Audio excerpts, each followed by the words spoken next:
আসসালামু আলাইকুম বন্ধুরা, কেমন আছেন সবাই? আশা করি সকলেই ভালো আছেন। আজকে ছুটির দিনে চলে আসলাম একটু রিল্যাক্স করতে। বারবিকিউ, খাওয়া দাওয়া, মজার খেলাধুলা নিয়ে জমজমার একটি আয়োজনে চলে আসলাম। ছুটির দিনে আর কি চাই? রোদ, জলমলে আকাশ, ভাই বন্ধুদের সঙ্গে আড্ডা, আর তার সাথে যদি থাকে এক জমজমাট বারবিকিউ পার্টি, তাহলে তো কথাই নেই। সকালের আলোতেই শুরু হয়ে গেল আমাদের প্রস্তুতি।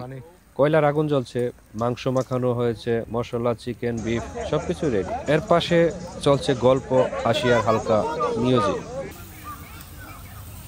এগুলো আমাদের সবুজ ভাই, এই যে সবুজ ভাই, যার অক্লান্ত পরিশ্রমের কারণে আমরা গ্রিল পার্টি করতে পারতেছি। যাক আলহামদুলিল্লাহ। হ্যাঁ,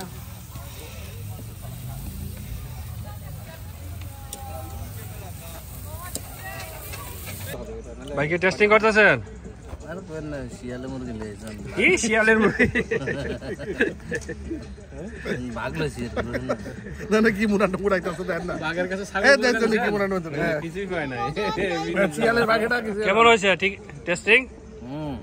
রিভিউ দেন। ভাই মাশাআল্লাহ, মাশাআল্লাহ সব ঠিকঠাক আছে? তাহলে শুরু করতে পারি? পুরো দমে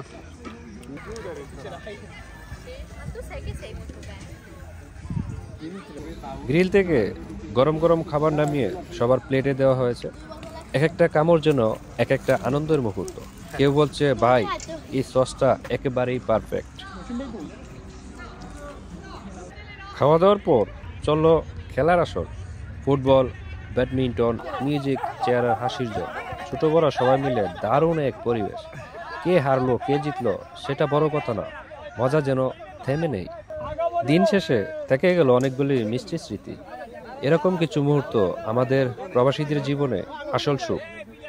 আপনিও ছুটির দিন সময় কাটান বন্ধু বান্ধব, প্রিয়জনের সঙ্গে, মন খুলে হাসুন, আনন্দে থাকুন। আমাদের প্রত্যেকটি প্রবাসীর জীবনটা একেবারেই রবটের মতো। আপনি মিডিল ইস্টে বলেন, ইউরোপ বলেন, আমেরিকা বলেন, প্রত্যেকটা দেশেই সবাই কর্ম করেই খেতে হয়। আর কর্মক্ষেত্রে দেখা গেল কি, খানা, ঘুম আর কাজ ছাড়া আমাদের আর অতিরিক্ত কোনো কিছু করার সুযোগ থাকে না ছুটির দিন ব্যতীত। তাই ছুটির দিনে অবশ্যই চেষ্টা করবেন, যদি পরিবার নিয়ে থাকেন, পরিবারকে সঙ্গে নিয়ে ঘোরাফেরা করার জন্য, আনন্দ উপভোগ করার জন্য। আর যদি না থাকে তাহলে ভাই বন্ধুদের সাথে সময় কাটাবেন, আনন্দ উপভোগ করবেন। যদিও কিছু কিছু ক্ষেত্রে ছুটির দিনেও আনন্দ উপভোগ করা সম্ভব হয়ে ওঠে না, তারপরেও কিছু করার নেই, চেষ্টা করতে হবে আনন্দ করার জন্য। যদি আপনি রবটের মতো সবসময় প্রবাসে কাজ করেন, তাহলে একটা সময় গিয়ে আপনি অসুস্থ হয়ে পড়বেন। আর এই প্রবাসীদের কষ্টের কথা একমাত্র প্রবাসী ছাড়া কেউ বুঝে না। প্রবাসীরা যে সোনালী অতীত নিয়ে ভবিষ্যৎ গড়ে, এই বিষয়টা অনেকেই জানে না। প্রবাসী ভাইয়েরা, আপনারা কে কোথায় থেকে আমার ভিডিওটি দেখছেন অবশ্যই কমেন্টে জানাবেন, এবং আপনার ছুটির দিন কিভাবে কাটে সেটা অবশ্যই জানাবেন। তো আপনাদের সাথে কথা হবে, দেখা হবে ইনশাআল্লাহ পরবর্তী ভিডিওতে। তো সবাই ভালো থাকেন, সুস্থ থাকেন, আল্লাহ হাফেজ।